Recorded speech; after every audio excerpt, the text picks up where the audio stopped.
There we go. Okay, so this is the Afterburn. If you have a comment or question, you're welcome to go ahead and line up over here. If you're on live stream, we've got our Shamesh team back there to take care of the questions. And so they'll make note of them with Shamesh Rob. Go ahead and read them for us. This is really, I love that we're going through the whole letters almost completely through, and we're going to get the full context of things. I mean, I started off like anybody else started off in teaching, where you take one verse and another verse and you start pairing up all the verses. And for the most part, that can work okay, as long as the teacher has read the context without reading it to everybody, but knows the context. But to have you hear it and see the flow. I know we took a little sidetrack last time to go to John 14, but it was part of the flow. And today we went to Ephesians, and it was part of the flow. So hopefully we're getting that as we go through this. All right, Chris. So definitely with the context, I've had enough already with going to chapel in college and them saying one verse of something and then going off on a tangent for the rest of it and quoting that verse multiple times as if it was always to back up their point. But what I was thinking through 1 John 3 was, like last time you were in John 14, I thought this had a lot of connections to John 15. So in 1 John 3:6, it says, everyone staying in him does not sin. So the idea, of course, of staying in him is like in John 15:4 with stay in me. Yep. And then in 1 John 3:13, it says, do not marvel if the world hates you. And that is like John 15:18, where it says, if the world hates you, that it hated me before it hated you. And in 1 John 3:22, it says, and whatever we ask, we receive from him because we guard his word, or guard his commands. And I thought that was like John 15:7. Yep.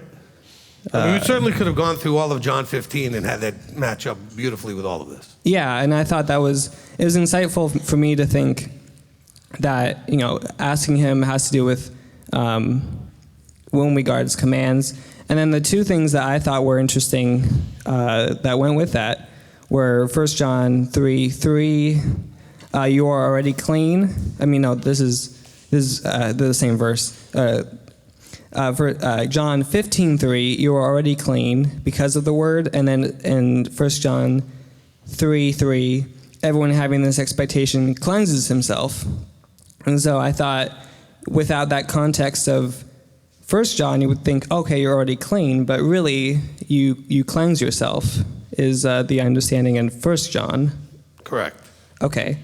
And then the other one is in 1 John 3:11 through 12, it says, because of this is the message that you have heard from the beginning, that we should love one another, which is the same beginning as John 15:12. As you can see, when you were teaching, with my attention, I was just thinking, going through all this. But this is my command, that you love one another as I have loved you. Now in John 15, it goes to verse 13, which is, no one has greater love than this, that one should lay down his life for his friend. So that's Yeshua. But then in 1 John 3,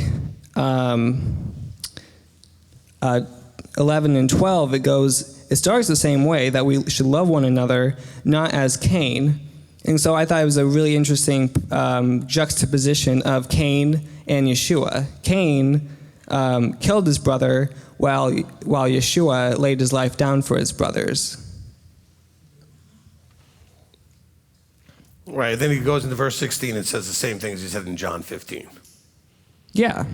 So I almost think that 1 John is kind of a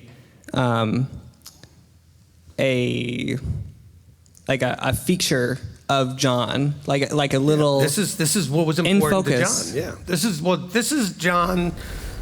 This is the heart, or his, where his heart was. His heart was about he was very emotional in not a bad way, where love was what it was all about. And this is what he focused on when Yeshua talked about things in a different way than, say, Matthew or John, or Luke or Mark did. But he focused on the love aspect more than the others.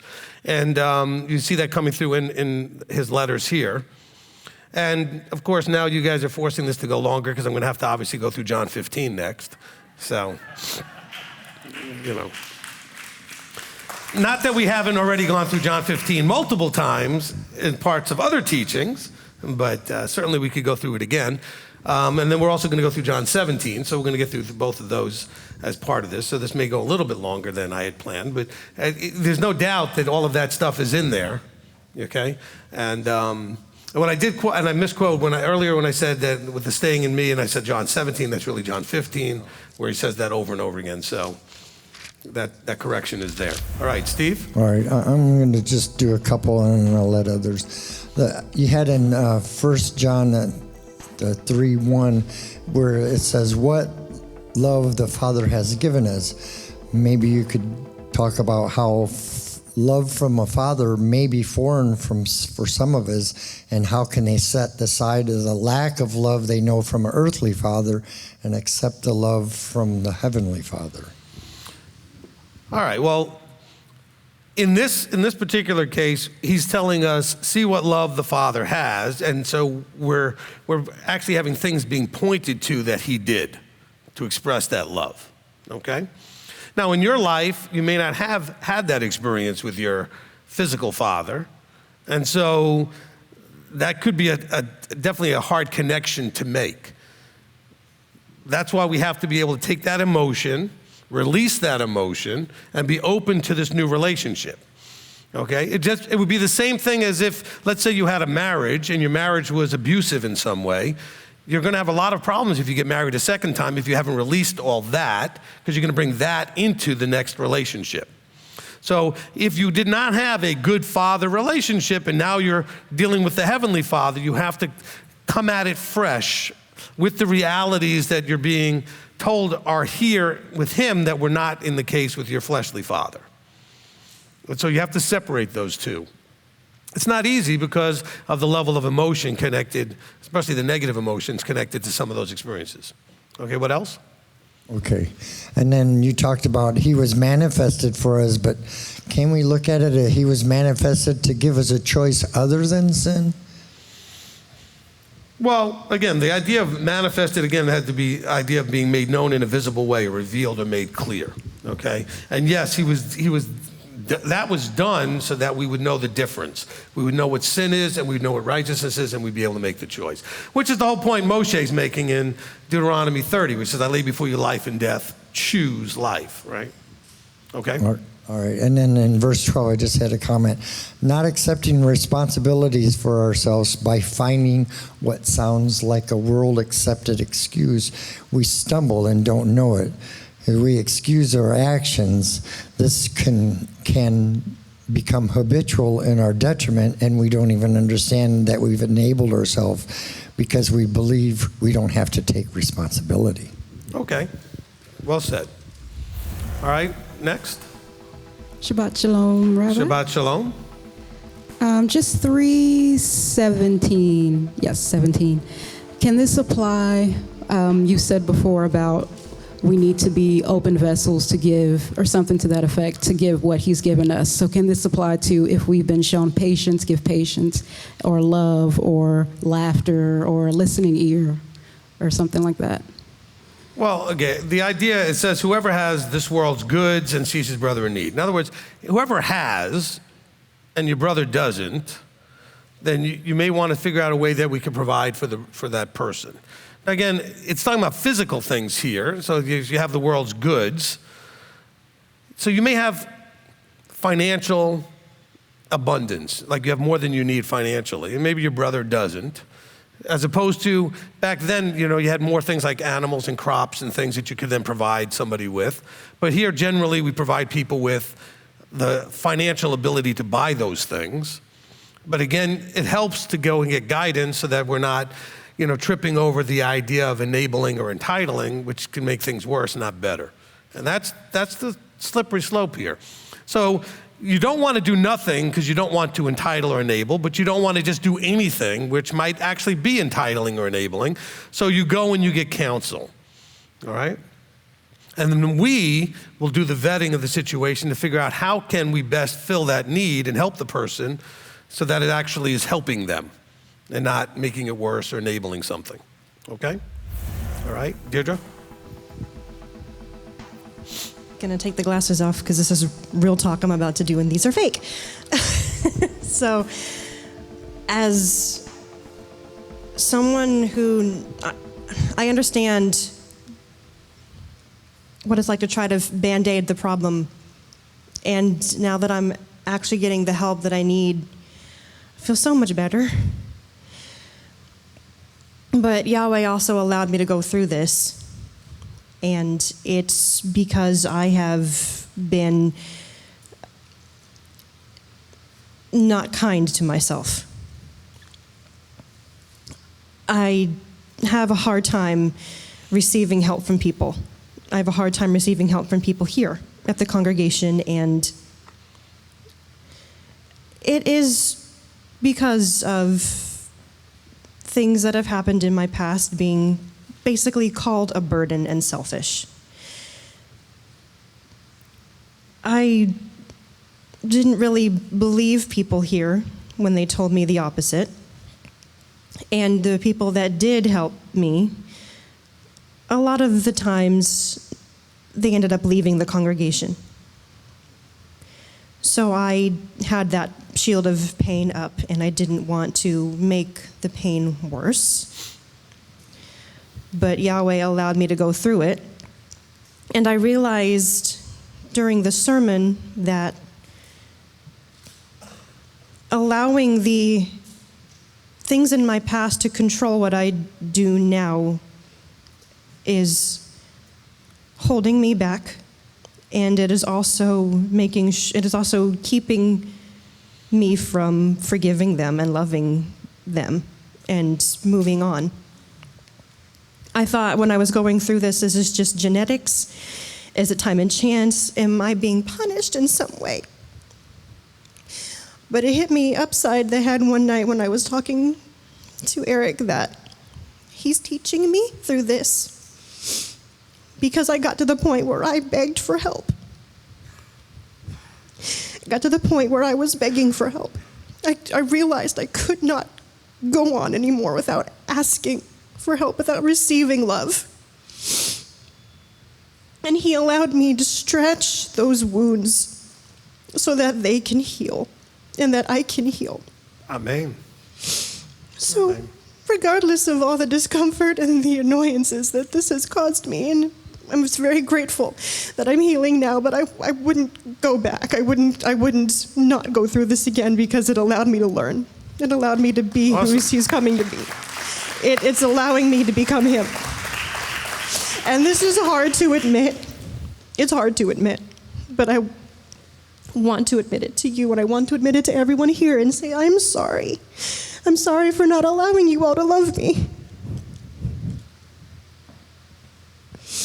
He also brought to mind that in my past, I've had a lot of other teachers who didn't know what they were talking about, and I've seen doctors that didn't know what to do with my situation.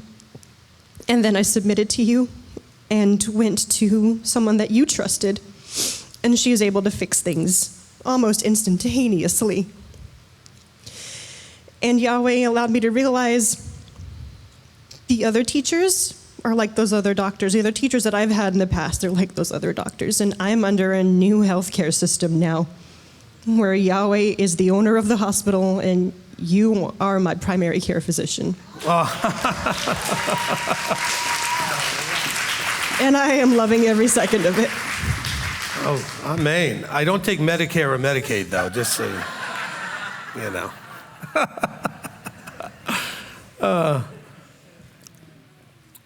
Look, I want to just appreciate that Deirdre came up and said certain things.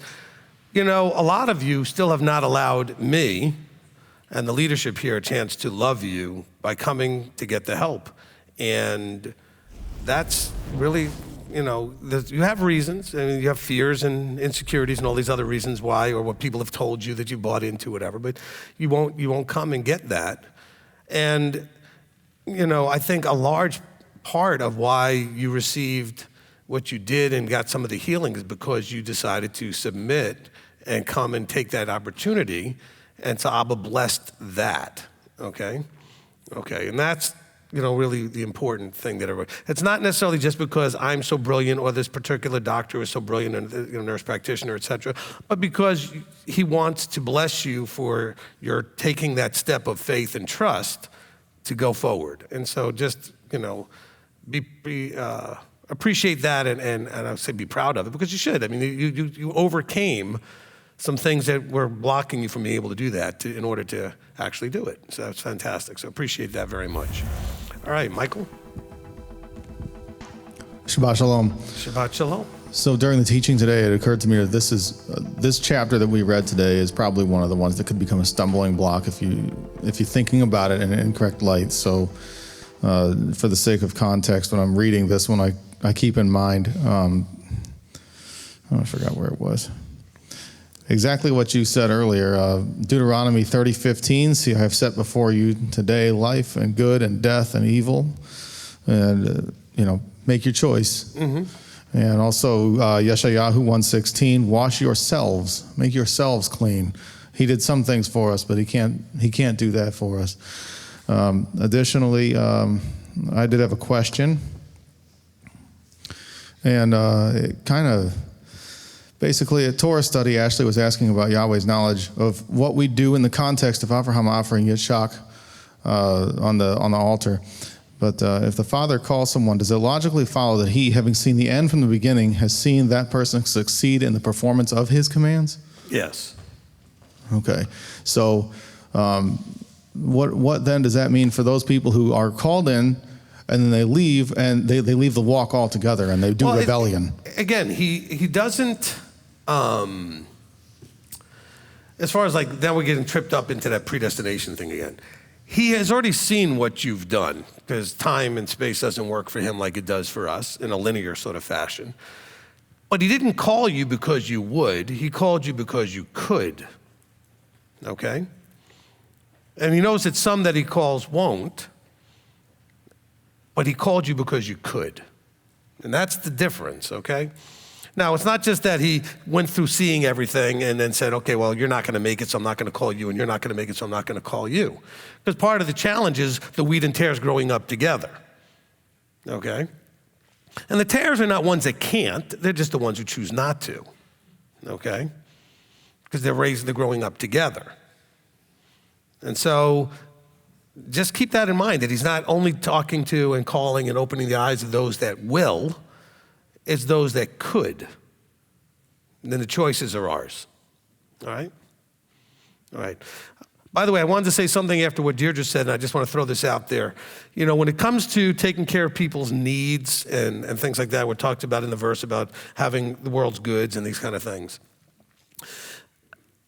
There will be times, and I got to caution us so that we don't swing the pendulum too far either way. There will be times when somebody will come up and mention something that sounds like a need, and your heart will be moved to want to help that need. But you may not know what it really is. You just heard what little you heard from the microphone, or someone posted on Facebook or some other thing. And so you don't know, again, if you're helping or not helping by what you're trying to do. So what you should do is reach out and find out, hey, I was moved by what I heard. I would like to help. What can I do to help? Because otherwise, then we get a whole bunch of something that, a whole bunch of people may send a bunch of funds in that maybe don't actually help the person and really wasn't what they needed. It just sounded like what they needed. And so I don't want to discourage you from doing these things, but see, if you send it and earmark it to a specific person, then that's who gets it for sure. If you contact us and say, look, if that's not what they need, use this for someone who does, then it gives us the freedom to then use it in other ways. But you can contact us at least to find out if what you wanted to do is actually going to help. Did that hopefully make sense to everyone? I don't want you to not be moved, okay? I want you to still be moved. But you need to know that what you want to do may not actually be helpful, okay? In other words, you're moved to help, which is good, but how to help may be something you just don't know because you don't know the situation in the detail you would need. You only heard what little bit you heard, okay? So my encouragement would be contact us first. And if it's financial, we would say, absolutely, that's fantastic. Go ahead and send that. We'll make sure it gets to the person or whatever it is.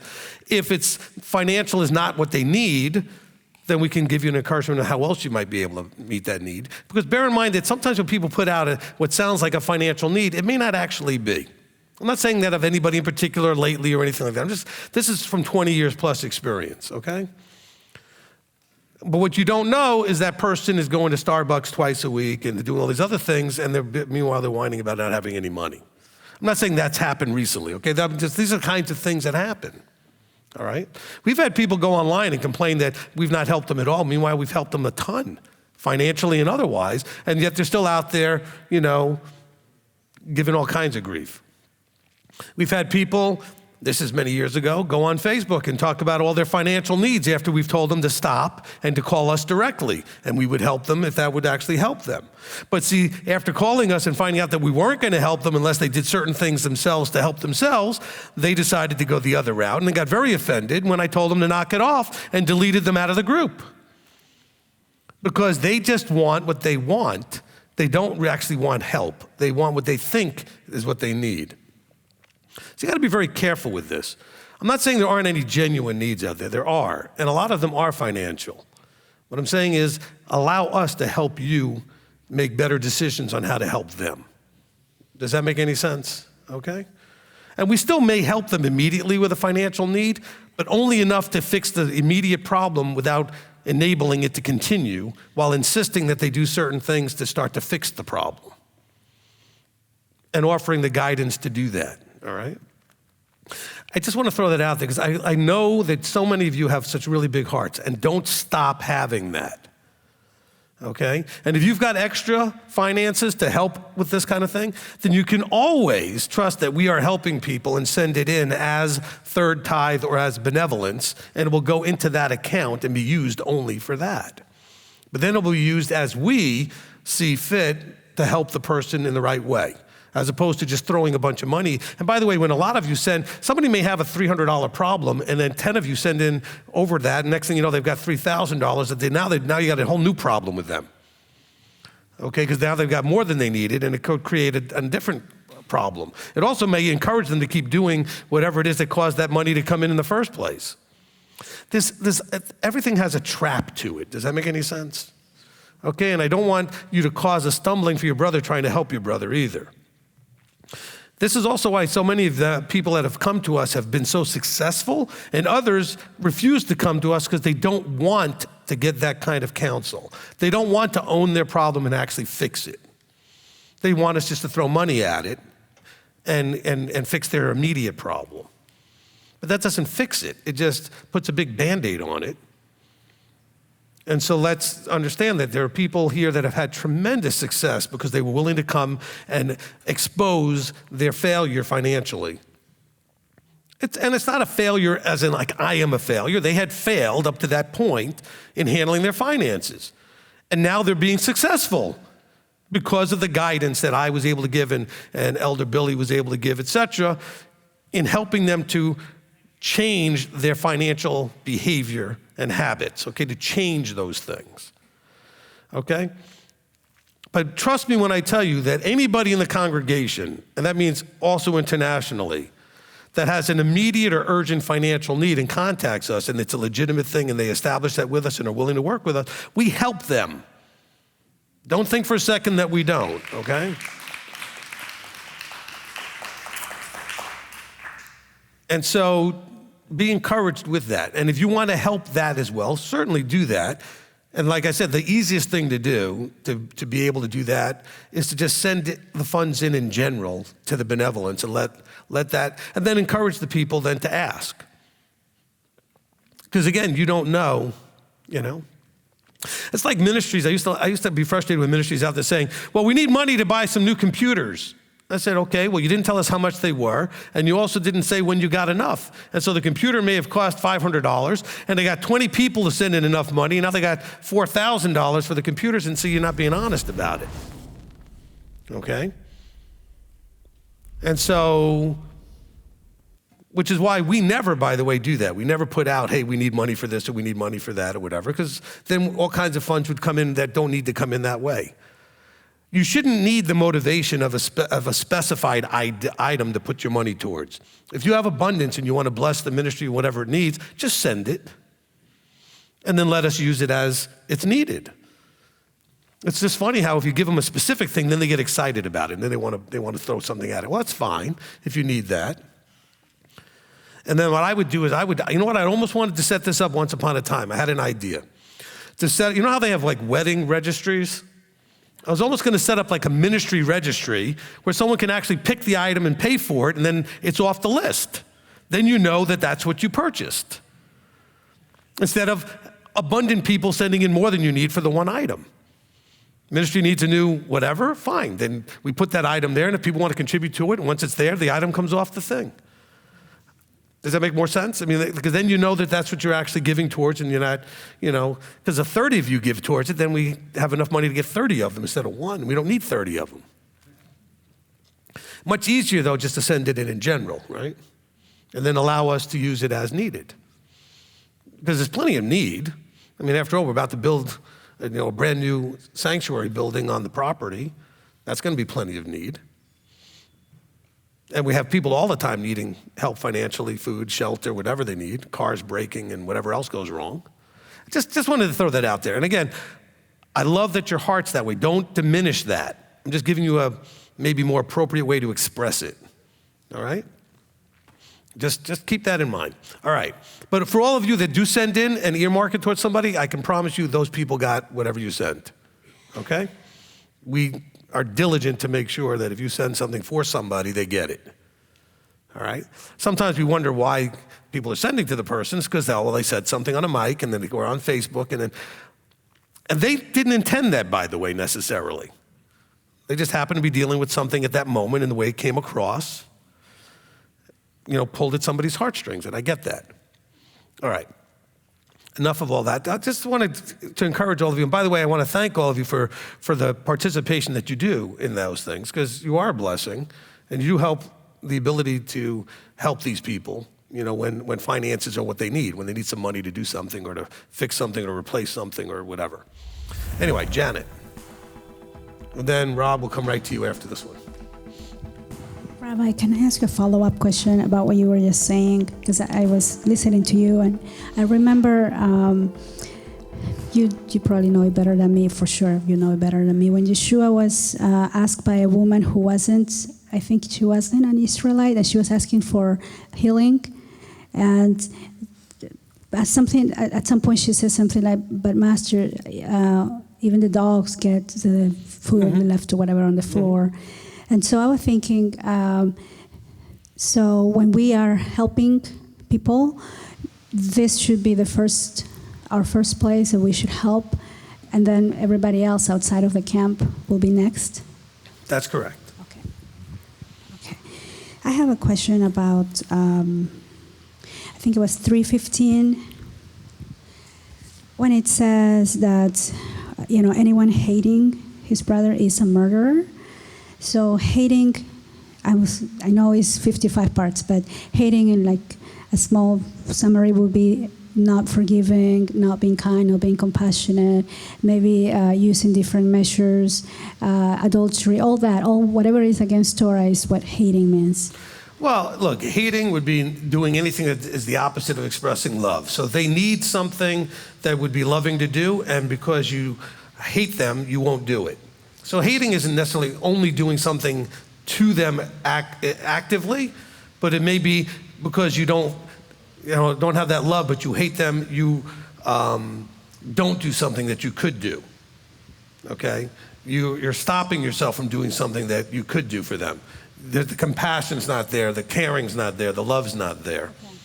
And so he's trying to give us this extreme way of looking at it as love and hate, But if love would require a certain behavior and you don't do it because of how you feel about that person, that's what he's saying is hating them. Okay, great. I have two questions. Mm-hmm. 3:16, what exactly does it mean to lay down your lives for your brothers? Well, look, it's when you're willing to lay down your preferences, your things of you for somebody else, and you're going to put them first. And this is where we're told to esteem others above ourselves, okay? So it's putting them ahead of you.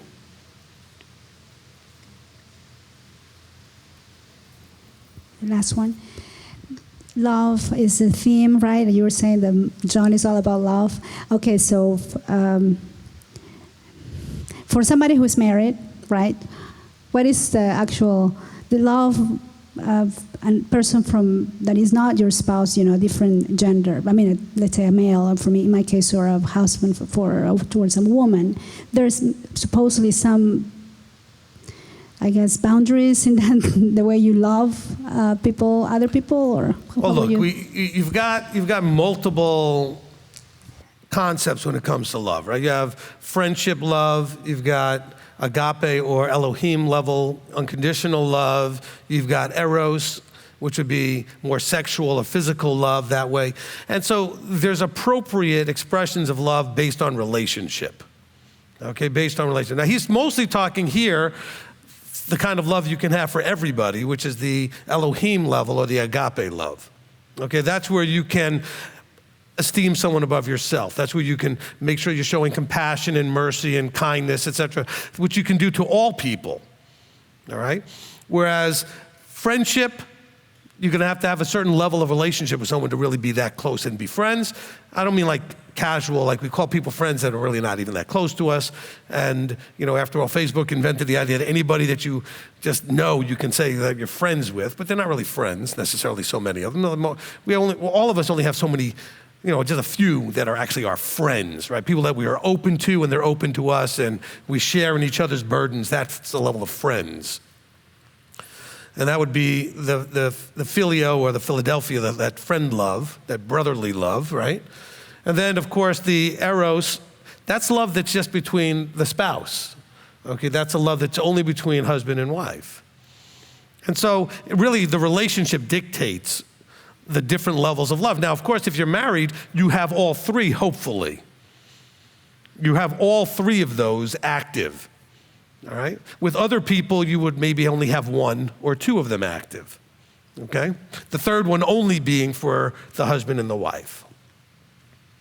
Okay. Rob, live stream. Okay, Sandy Davis has kind of the same question. She went in 3:14 through 17. When he speaks of laying down our lives and taking care of our brother's needs, is it referring to those in the world or just those inside the camp? I think Janet had brought that up, but it was hard to hear it. We'd start with the inside the camp. Not to be as a finishing, or ending point, but we put the oxygen mask on first so that we can then be able to bless others after that. So we take care of inside the camp first, okay? But we're not, judging or cultishly not caring about those outside the camp. But we need to take care of inside first so that there's more people healthy and able to then help others outside, okay? So for all of you that have all this funding you send to all of these different wonderful little organizations around the world, but you're not sending it to take care of the body first, I think you're making a mistake, okay? Now I'd like to see at some point MTOI have mission work and outside work that we do, that the funding then can afford to go and do that to help those outside the camp. And that people then would ask questions like, well, why are you helping us out here? It says, because of our obedience to our Father, that we should care for one another. And that we should be a light. And not where we would force you to listen to a sermon in order to get fed, like a lot of the Christian missionaries do. Okay? But that we would just go and help people and let them ask the question if they want to. By the way, why do you do this? Because we think this is an expression of who we are in the context of Messiah and the Creator. Oh, that's interesting. Okay, so they don't ask another question. I'm not going to push any more, right? But if they want to know more about it, then we say, sure, I'd love to tell you about it if you want. But that's not why I'm here. I'm here because you're starving to death. okay? And we want to feed you. We want to build some shelters for you and help you with some medical things and whatever. All right, Rob? I guess I'll skip down. Daphne Neighbors asked kind of a follow-up about people panhandling. What's the best way to handle that if people, would you give to those or not? I generally don't.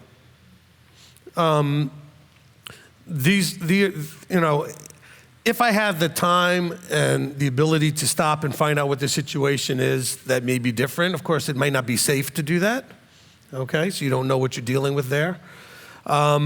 We still live in a world and in most countries where if those people wanted, there is stuff for them, okay? Other than just standing on the corner of a street looking for those things.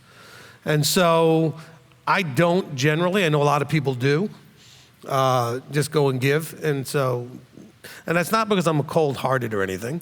I mean, if you ask people in our ministry, I'm very generous, but I'm very generous with people that I know what their situation is and I know that I'm actually helping them, okay?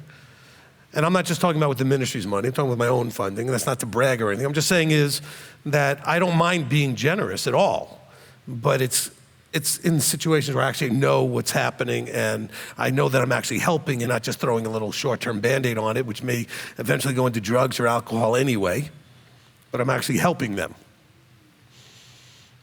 If you want to see how serious they are about being hungry, see if you can just get them some food. And if they don't want food, they want money, then you get your answer right there, okay? Because they're just trying to get money. All right, or if they say that they need work, well then, ask them where they've looked and what kind of work. Because right now, nobody should be out on the street that can't work. There's work everywhere. Everywhere. At any possible thing you might, if they think they're not qualified, if they can hit, the thing that looks like a Coke or a French fry or a hamburger, they can get a job. And they're all hiring. And they're going to make more doing that and build up their self-esteem and worth, etc., than standing on a corner asking for handouts. Okay, Rob? Okay, Stephen Wood, 1 John 3, verse 9. Can you elaborate on keeping his seed within him, please? Is it referring to a holy mindset, or does it also have a physical meaning, like in Genesis when creation bears seed after its own kind? Okay, no, again, his seed, okay, so what's a seed? It's something that is planted and grows. And so his seed, we're talking about here, the Torah, the truth, the light, the life, etc. So his seed, that which is him, that was birthed in you, then flourishes and grows into what it, ultimately the plant or the tree or whatever that it would grow into. So it's a metaphor for that. Okay, Rob? From Yanni, is it okay to say this teaching is about our heart, pride, rebellious problem? We don't know, quote unquote, her equals a tree of life from Proverbs 4, 5 through 7. Wisdom, understanding, knowledge. That we need to know Yah and who the her is. Okay, I think I understood what she was saying, and I would agree. Look, I didn't hit this very hard. I know that I do in most teachings I do, but this whole idea of authority, I mean, there's a reason we ended up back in Ephesians chapter 4, because Ephesians 4 tells you need this structure to get where you're supposed to get, to help us come into that completeness and fullness of the stature of the measure of Messiah. And we don't do the things that Paul's telling the Ephesians to do when we have the rebellious, self-sovereign challenges that cause us to not want to come under authority. Because then we're not looking for the fivefold guys. And then if we find them, we're not submitting to them. And it's funny, because I know there's a lot of you out there that believe that I may be one of these guys, but then you still don't come and submit. There's still that challenge there. It's all well and good for you to think I'm a good teacher, but what about coming under authority? That's a whole nother level. That's a whole different problem. And it doesn't matter how many testimonies you hear of people that have come under authority and have been blessed by it, because somehow you figure that that's just not going to work for you, or I'm just not going to do it. But yet, this is the structure that the Scripture gives us over and over and over again. And yet we don't want to embrace that. Okay, Rob? From Brandon B., 1 John 3, verse 9, whosoever is born of Elohim does not commit sin. Is this referring primarily to ongoing, habitual, unrepentant sin, or does it also include sinning just the one time? No, I think I explained that in the teaching. You may have to go back and listen to it again, but I'll try again. Look, it says that when you are birthed of Elohim, when you're staying in that place, then you're not going to sin. And you're not going to sin as long as the seed stays in you. And I think I explained this, but if you don't stay in him and he doesn't stay in you, you're going to sin. And so the staying is the key piece of this. All right? So he says, if you've been born of Elohim, you're not going to sin. Unless, of course, you don't stay in that state and he doesn't stay in you. You have to step off in order to sin, which is not hard to do. I mean, it's not like there's, huge concrete barriers keeping you from stepping off. There's no barriers whatsoever. You can just move left or move right, and you're right off the path. The only thing stopping you would be your submission to that seed, so to speak. Your submission to him in that structure. That's the thing that would stop you. Okay? Now, when he's talking about being born, he's also talking about the idea that when you behave a certain way, you're showing that you're born of either Elohim or of the devil. And your choices are going to show that moment. Now, it's not like, again, when my wife gave birth to my child, that child will always be her child. That's the physical way of doing it. But in the spirit, our choices are showing at that moment who we're being born of at that moment. Because the thought process and behavior was birthed out of either the devil's mindset or the Elohim, or out of Elohim's mindset. The choice to do righteousness is an Elohim thought. The thought to do what I want to do, which is sin, that's a devil thought. If I want to do something that's not in line with the Creator or Elohim. Okay? Rob? Pete and Brenda Lamb, is John also saying that when we treat others as if they're unworthy of love and forgiveness, we make ourselves unworthy of his love and forgiveness? Yes, that would be consistent also with the model prayer that says, if you don't forgive others their trespasses, your Heavenly Father won't forgive you. Okay, Matthew 6. All right, next. Stephen Wood, would it be correct to glean from John that if we put others before us in everything without considering ourselves, that the Father will take care of us completely? Is this the right mindset?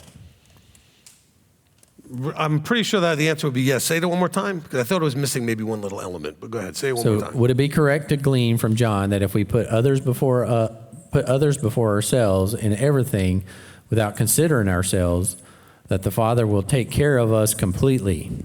Would this be the right mindset? Okay, so I thought there was a missing piece to that. The answer is yes and no. The reason I say that is because if you're putting others before yourself, and the others are, because you're putting them before you, are going to go in a wrong direction. Like your family that wants you to come to a wedding on Saturday, well, you could put them before yourself, and then you go and break the Sabbath and go do the things that they want to do. So that would not be where then Elohim would just take care of everything else. It's when you're in line with him and you're putting others above you that would hold true. So that's why I said yes and no. Thank you for reading it again, because I knew there was one little piece that was missing in there. And the piece missing was, it's not just esteeming others above yourselves in general.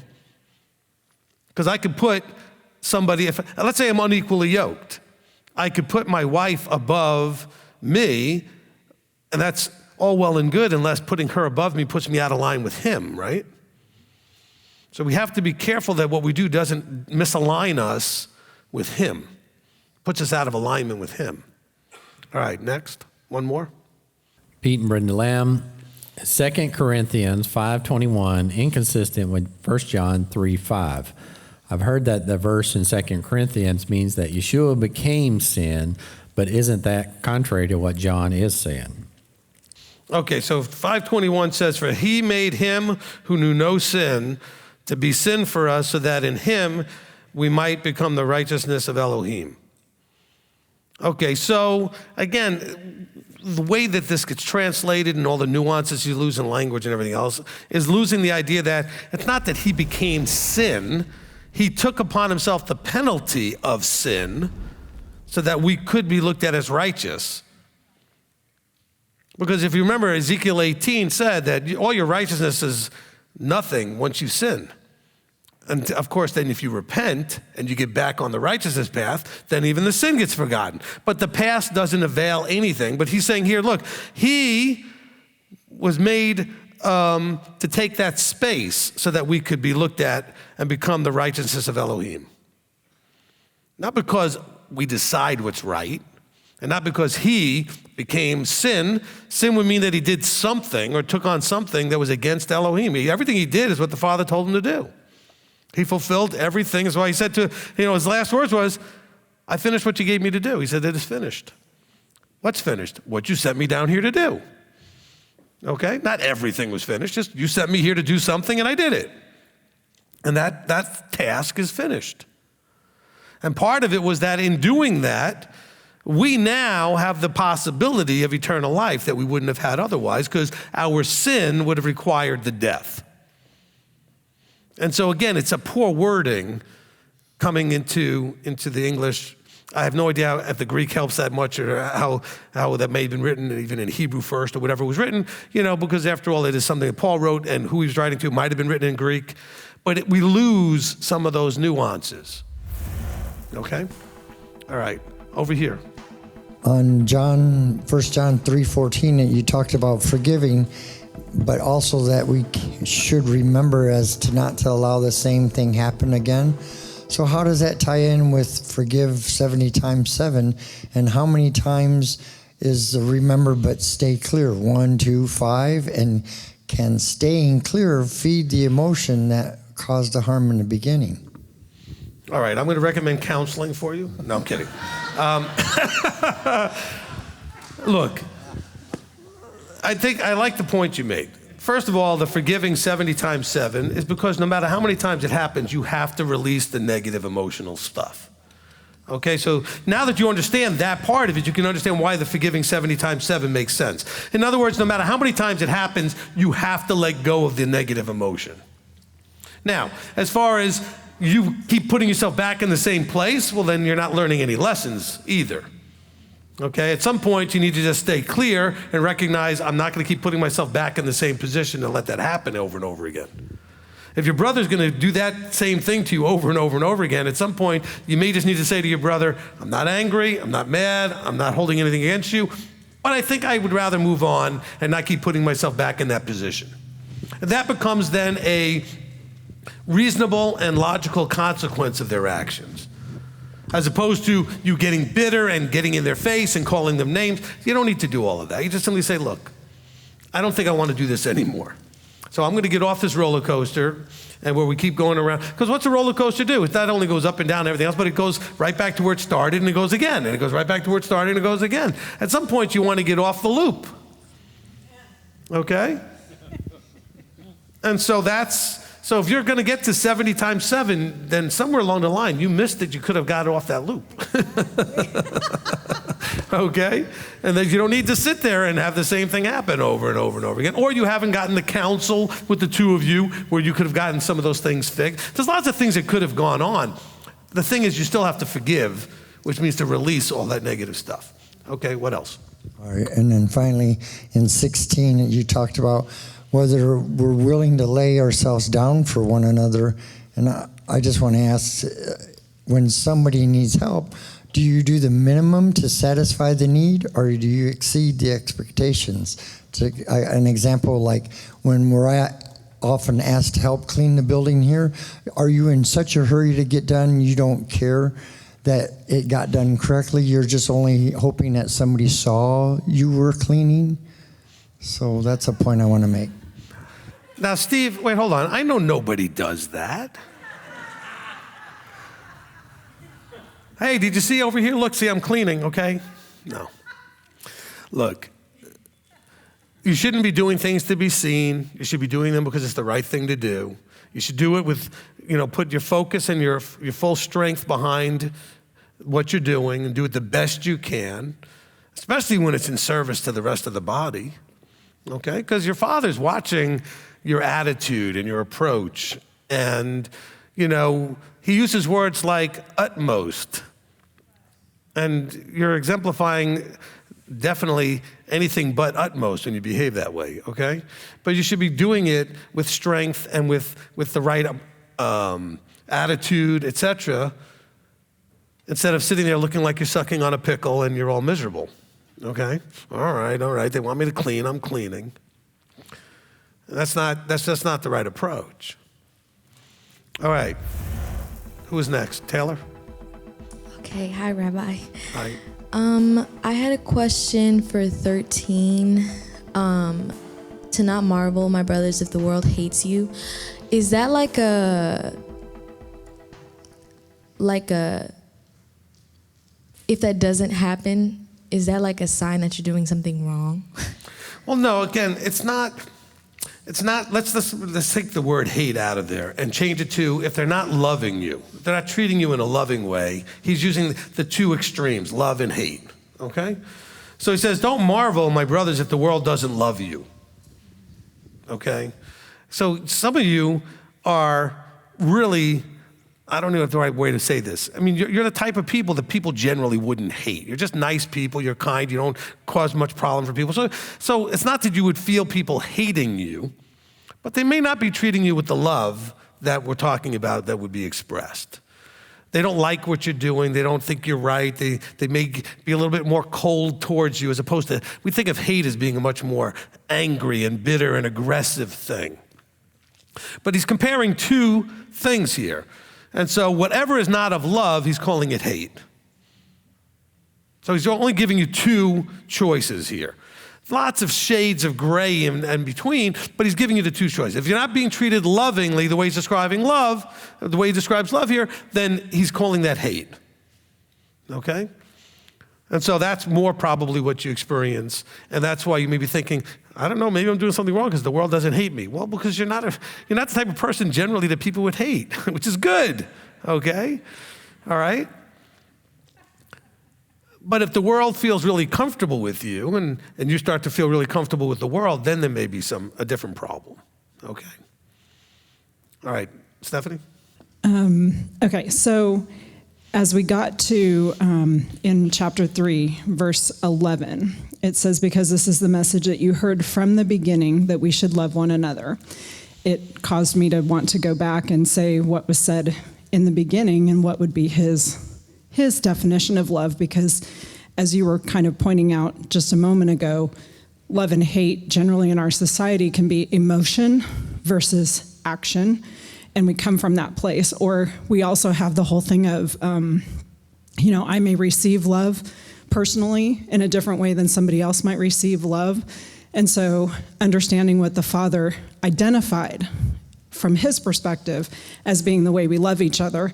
So I went back to Leviticus 19, and I won't read the whole thing because you can read all that for yourself, but it's just interesting if you peruse through some of it where it talks about, because it starts out where he kind of reiterates the 10 Commandments in there, and he talks about reaping harvest and leaving food at the corners for those in need. He talks about not stealing, lying, or deceiving one another. He talks about not swearing falsely. He talks about not oppressing your neighbor or robbing him of wages that they've earned, not cursing the deaf or being a stumbling block for the blind, not doing unrighteousness in right ruling. Don't go slandering among the people. Don't stand against the blood of your neighbor. Don't hate your brother in your heart. Reprove your neighbor for certain and bear no sin against him. Don't take vengeance or bear a grudge. And that says, and all shall love your neighbor as yourself, which is kind of the culmination verse, obviously, right, that encompasses all of it. But I had to go back earlier because, of course, that's what you teach us to do, is don't look at the one verse, look at the context. But it's interesting to go back and look at all the things that the Father identifies to say, this is what, so if what you've learned from the beginning is, this is how you treat each other, which also kind of makes me go back to earlier in chapter 3, when they're talking about the sin, it makes me wonder, because to your point in the very beginning, we can't know exactly what the letter was being written to. They may have understood what circumstances were going on, but we don't. But if he's referring to this Torah, it makes you wonder whether some of them were, not leaving their fields that way, not treating their people that way. And certainly we know from Yeshua's ministry that he was certainly taking the leadership to task for not teaching the Torah properly, or adding to it, giving things that weren't part of Torah and making that a burden on them. So once again, I appreciate all that you do to teach us how to really dive in and ask the right questions, so that you can really understand what it is that he's trying to communicate to us through this. Amen. Look, the key here in John, okay, in 1 John anyway, is that he wants, I think what he's addressing is that people were saying that they had a love for Elohim, but didn't understand that if it wasn't manifesting in their love for each other, that they were missing the point. Okay, I mean, I think that's sort of the main thing. And he's connecting it to commandment keeping. And he says, if those who say they love him and don't guard the commands are liars. And the commands, a lot of it has to do with how we treat each other. And I think that was a huge part of this. And trying to help us understand. And then he brings in a few different places the idea of anti-messiahs and false teachers and falsehoods that are there.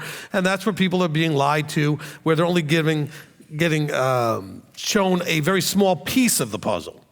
In other words, he's saying, look, no, you have to have all of this. You're focusing on only one little piece, and then you're not realizing that it's because you're buying into some false teaching there that have not given you the fullness of the counsel, so to speak. All right, good. Okay, who is next? Brianna? Nice jacket. Thank you. That's mine. Okay.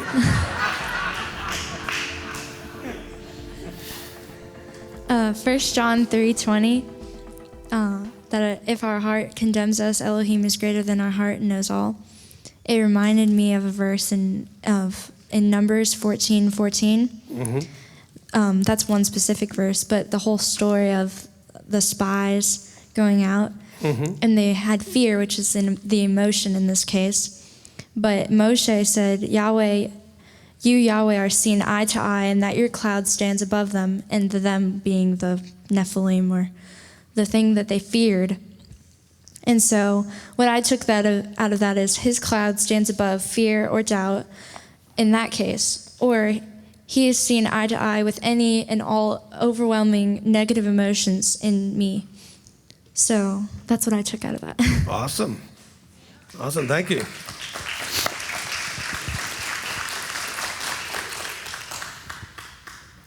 All right, Chris.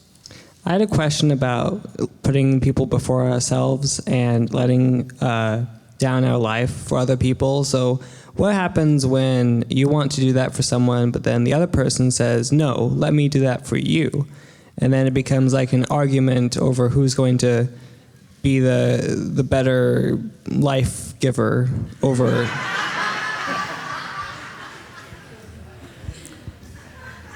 My prayer is that that's your biggest problem.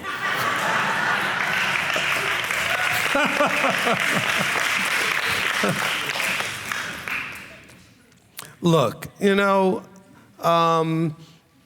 clearly neither one of you actually understands the concept if you're fighting over that, because you're not willing to lay down your life for your brother, okay? Look, I'll give you an example of how I do this. If I'm out eating with somebody and they go to offer to pay for the meal, and I may say, no, that's okay. I was going to take care of it for you, whatever. And if they insist, then I say, absolutely, I appreciate that. That's where I'm not going to fight with my brother over each one of us trying to take care of the other one, okay? I did want to make sure that it was clear that I had wanted to either take care of myself or the other. But if they were the ones who said it first, and I said, then fine, then you're welcome to do that, okay? And so don't fight over, which one is going to be the one being more generous or being more this or that. Allow your brother to do that if he wants to, okay?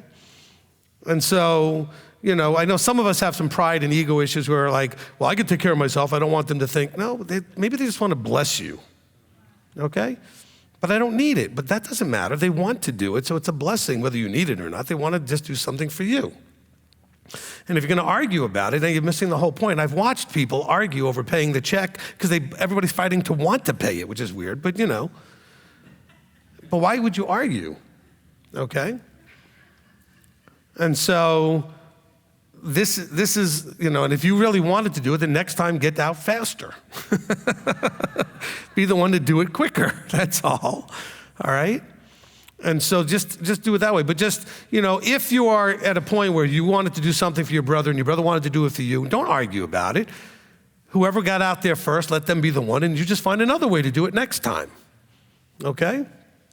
Otherwise, you miss the whole point and ruin the whole thing trying to fight about it. It just doesn't make any sense. All right, who's next? Isaiah? So many thoughts jumbling around in my head. You're talking about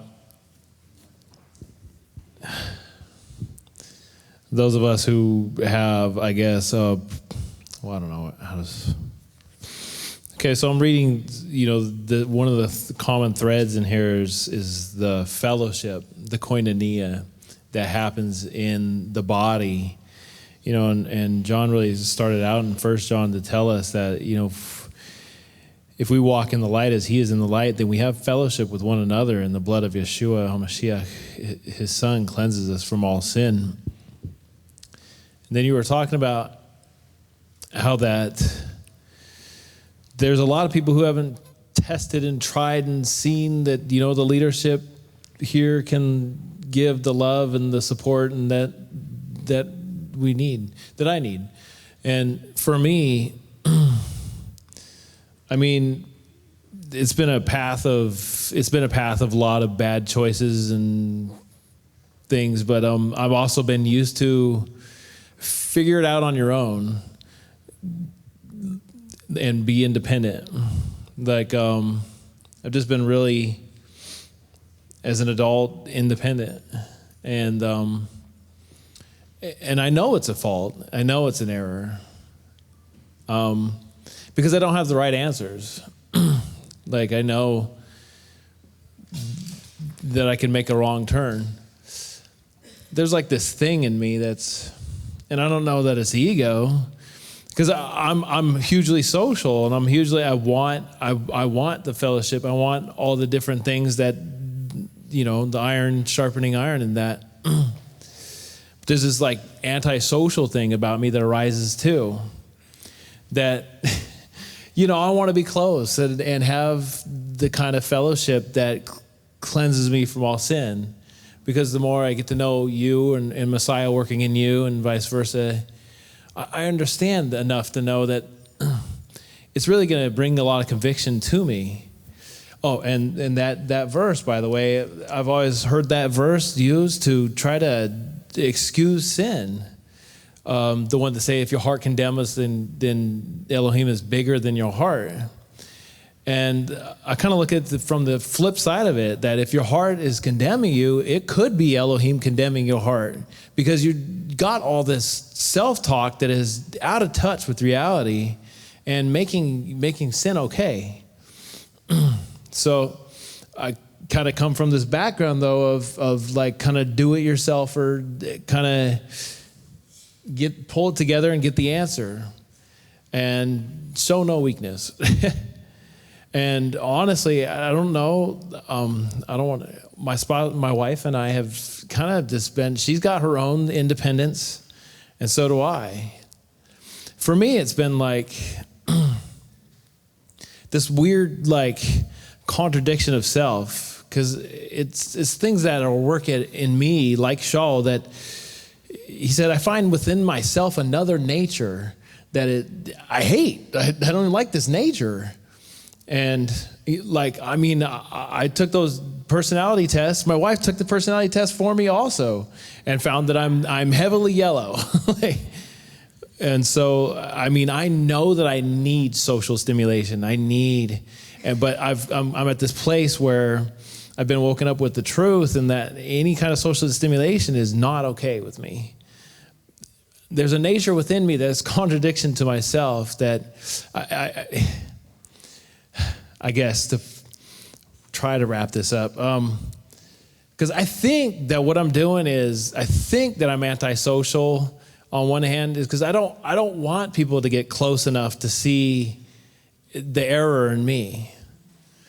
And I think that I try to decorate it. I do, like in Proverbs, he talks about, those who decorate their sin will not find mercy. They'll be destroyed suddenly. But those who cast it behind them and abandon it, they make teshuvah, they find mercy. Right. It's like putting a bow on it. I like do the word study. It's like taking a package of garbage and then packing it up like a present and putting a bow on it and wrapping it up and making it a gift when it's foul, actually. Right. And so here I am, and Deirdre actually kind of opened the door. I'm like, you know what? Because I don't know how to not be vulnerable. I don't like picking up the microphone because I don't know how. I'm pretty vulnerable. I wear my emotions on my sleeve most often, but I don't know how to. Okay, I want leadership, and I want to reach out, and I want to be like, hey, I need help. Here's the thing, but at the same time, I try to like decorate and cover it so that I don't look so vulnerable, and then I just take what could be beautiful friendship and fellowship and keep it at arm's length so as to not let someone close enough to feel that raw vulnerability. But I'm here, and I feel raw and vulnerable, and I know this is exactly what my flesh needs. And so I'm like, no, stay yourself, be quiet and sit still. So I guess there's a question in there. Did you hear it?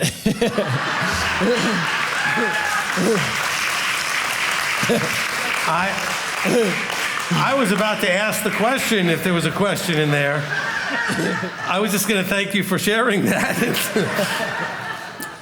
Really, the part about he said that, if we walk in the light as he is in the light, and we have fellowship with one another, and the blood of Yeshua HaMashiach, his son, cleanses us from all sin. And then getting the Ephesians 4 ministry, is it really like, because I heard you say something like it's rebellion really to not walk as he is in the light. And if we are, then we'll have the fellowship and we'll be cleansed. So is it rebellion working in me? I feel like I know part of the answer. That part of this, yeah, it's rebellion working in me. The other part is like... Well, look, okay, I kind of know what you're trying to get at, even though there wasn't a specific question there at the beginning. But look, it's not just that there's rebellion. There's a reason behind when people rebel, okay? And in your case, what you're struggling with is, because of that vulnerability, is to be exposed to that level of recognition that someone else knows that you're struggling with something. And so when we have the fivefold and we talk about, and it goes to Deuteronomy 17 where there's authority, and you go to that authority, then you have to submit to that authority. And that authority is there, though, as Paul teaches us in Ephesians, to bring us to that place of being into the fullness of the measure of the stature of Yeshua. And, as far as walking in that light and having fellowship, well, that light is Torah. And Torah does tell us in Deuteronomy that we should be going to get the guidance, and that if we go to get guidance, it's arrogance not to listen to the guidance. And so the rebellion is not so much like you got guidance and you said, well, I'm not doing it. And just saying, forget it. The rebellion is, I don't want to put myself in a place where I have to do it. So I'm not going to go and put myself in a place knowing that if I go, I have to do it. And that's an insecurity issue more than it's just an outright arrogant rebellion issue, okay? To be vulnerable really is very challenging, especially for the men, and to be able to be open and admit that we're needing help and that we're not perfect and that we could use guidance and that we don't know what we're doing. And there is that other thing that wars in our members, and we talked about this a lot in the law of sin and death, which is what I think is the right way to go as opposed to what he thinks is the right way to go, right? So there is that other thing that's in us there, okay? And so, on the one hand, the yellow, by the way, with the colors though, on the one side, the yellow side is very social, but social from the, there's not any intimacy there, and there's not any relationship there. It's just the entertainer, the being out there and having that kind of fun. The blue intimacy, the blue social need is a completely different one. It requires a level of vulnerability in both sides and intimacy that you get to know each other. Intimacy, I don't mean like necessarily, like a husband-wife intimacy, but the idea that I can really get to know you and you can really get to know me, not just on the surface, but we really can get to know each other and be vulnerable. Okay, so that vulnerability is something that the blue side, really desires, but also has a lot of caution that, you could step on that real easily, okay? And so it's very hard for the blue side because they want it, but they're also afraid to get stepped on. And so it's kind of, an internal struggle there, okay? But the yellow social versus the blue social are very different, all right? They both want social interaction, but there's a different motivator there. And so it's the blue side that you're having that wants that more intimacy, but is afraid of it, okay? And so wants to hold people at a little bit of a distance because, after all, if I let you in, you might hurt me, okay? And I don't want to be hurt, okay? Because remember, the blue side has anything that is preventable should be prevented. Okay, nothing negative should ever happen if it's preventable. So that's when you want to keep people, at a distance, which is hard because you also want to be close. So you have this kind of, conundrum going on where you just, you can't have your cake and eat it there. You want to be close, but then that puts you in a vulnerability position. It's tough, okay? And same thing with people not wanting to counsel. They want the counsel, but they don't want to counsel, okay? They want to get counsel, but in order to get it, they have to actually come and get counsel, which puts them in that vulnerable place where somebody might say, by the way, you need to stop doing this, or you need to change that, or do this other thing, and you may not want to hear that, even though you know you need to, but then now you're accountable to what you heard, and that kind of forces the issue. And that's what, I appreciate that you said you realize you need this, even though it may not be something you're comfortable doing, but you recognize it's something that you need to do. And that's a good start right there, okay? So good job. All right, Justin. And then Rob, we probably have time for one or two more with you, and then we'll be done. Shabbat Shalom, Rabbi. Shabbat Shalom. So that kind of brings me also to the question of what we were learning here with love and Torah and learning to love Yahweh and learning to love one another. Sometimes, it's difficult to love a brother, but for the most part, I love pretty much everybody. I try to get along with them, and I'm trying to learn how to love him. I guess with this comes about hating your brother is murder, and obviously hate, I just take out brother and just read hating is murder. So how does that play in when we can get along with others and we're trying to build that relationship with him, but we still don't quite love ourselves? How does that play into this? Does that keep us from him? Well, look, it always comes down to the process of, like I said, put the oxygen mask on first, like on the airplanes. You can't do for others what you can't even do for yourself. It's very hard to genuinely love someone when you don't love yourself, okay? And it's very hard to release negative emotions when you're still holding them on to yourself. And so you have to start with you.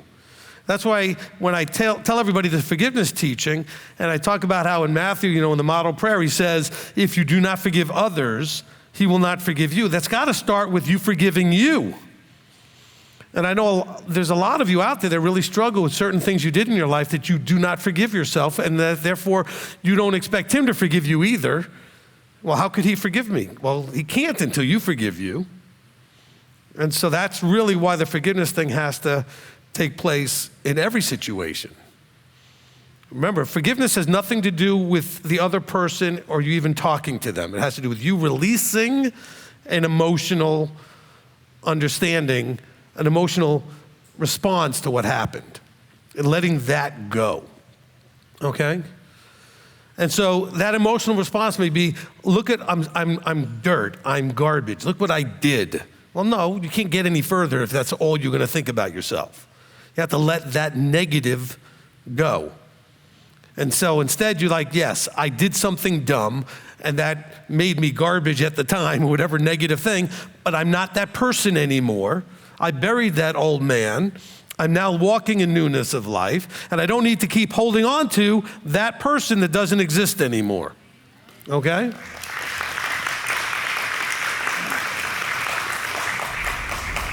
All right, Rob, one more, two more? Stephen Wood, is John trying to teach us what to do to guard our hearts against hate and bitterness? Is this possibly related to wormwood poisoning, the third of waters, and many dying, and Yeshua warning hearts turning cold? No. Okay, I think he's trying to tell us the result of that. Okay, so it's not so much that he's teaching us about it here. He's telling us, if we're doing this, this is the result of it. Okay? So yes, the wormwood issue and the bitterness and the root of bitterness, all that other stuff is playing into why you would still hate your neighbor or hate your brother and all these other things. So I don't think he's trying to get into how we ended up in that place. He's trying to tell you that when you're in this place, it's like being a murderer. If you're in this place, now you're feeding into the devil mindset, not the Elohim mindset. He's giving us a perspective of a result of being there as opposed to the causality that got you there in the first place, okay? From the Blonde Bayou Babe, says the term brothers in general, is this referring to those within the camp, those set apart, or even those that are put outside the camp who are not born of Elohim? All right. I think generally speaking, brothers is talking about those who are in covenant that are in the camp. Now, those who have been put outside are not necessarily not brothers anymore. We're hoping that they're going to come back. All right? So it's talking about those who are covenanted. In other words, those who understand, because that's how it makes us brothers, right? Is that we have okay, if we have the same parents, that makes us brothers or brother and sister, whatever it is, right? Family. And so if we're born from above, which is him opening up our eyes and ears, and we've chosen to be adopted in, so now we have a family relationship, that makes us brothers, okay? And so we're brothers by choice under the same father. And so that's I think, the way I would explain that, okay? Rob, one more? Okay, this is the last one. From Chelsea Wallen. Says, question, context of being born of Elohim or the devil, maybe be in context of having a quote-unquote bubble pop moment of some degree, because the word doesn't know him, but the world doesn't know him, but we should, since we should choose life in our actions, mindset, with behavior, because it has been revealed to us, but it's all on us to actually actively choosing him or staying in him. Okay, I think I would agree with most of what was said there. Look, I know that it gets tough. I'm going to deal with this in the sin teaching as well. You know, the perspective on what we call things when we're eyes opened, ears open, like the bubble popped, and versus when we're not, okay? The people in the world are still acting as children of the devil, whether they're aware of it or not, because it's a mindset and a behavior that's out there. That's not a big concern to our Creator. What he's concerned with is when he's opened and revealed the two choices to you, he's concerned about your choice. Not the people that are doing things just by default and that's what they knew, and that's where you were before, right?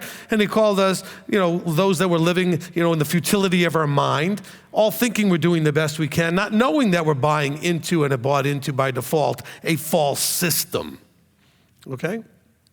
And let's not think of like saying that we're children of the devil, like somehow this is like the Christianized and demon devil thing. No, look, the false understanding is what the world does, which is believing in their own understanding or some other person's understanding, some other system's understanding. That's of the devil. We don't have to turn it into this big red horns and the tail and the whole thing. If we saw him, he would look like Yeshua himself. We would not know the difference if he manifested himself. Okay, he wouldn't look scary at all. We'd be all impressed. Appear like an angel of light.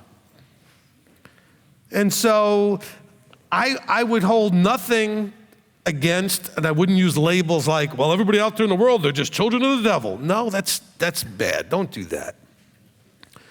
What he's trying to tell you is based on your understanding now, that when you choose certain things, you're choosing to act like a child of the devil. When you choose other things, you're choosing to act like a child of Elohim.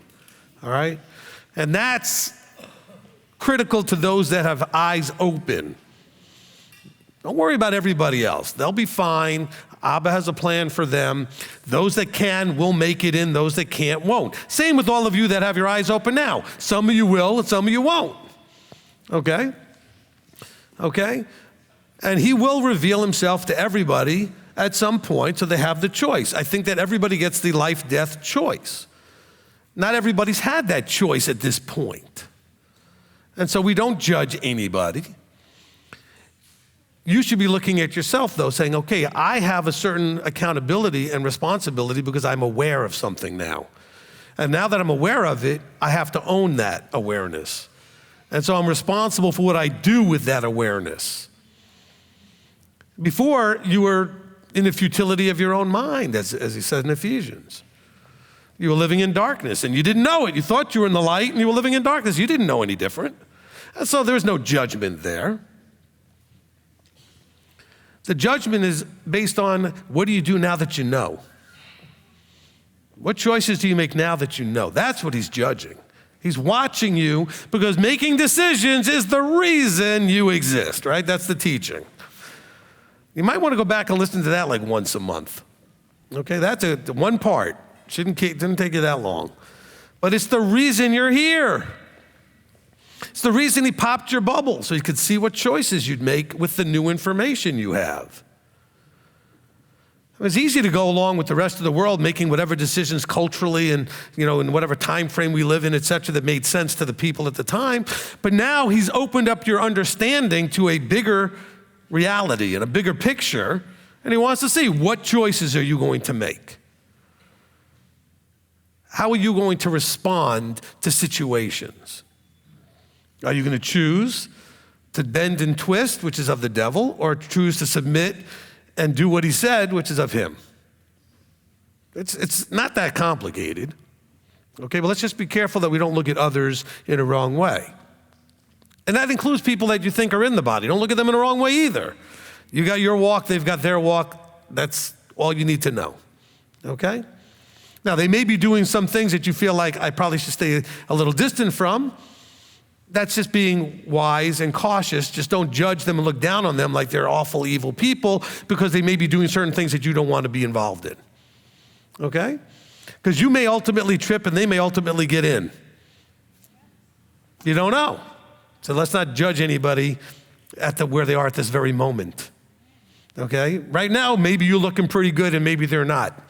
It ain't over yet. Okay? The race is not finished yet. So be careful how you look at other people. You got to finish the race, and then he gets to decide whether you won or not. Okay? That's where the crown is waiting. And he gets to decide if you get one. All right, but you got to endure until the end. Remember that teaching, right? Endure and receive the crown of life. All right, is everybody in? Okay.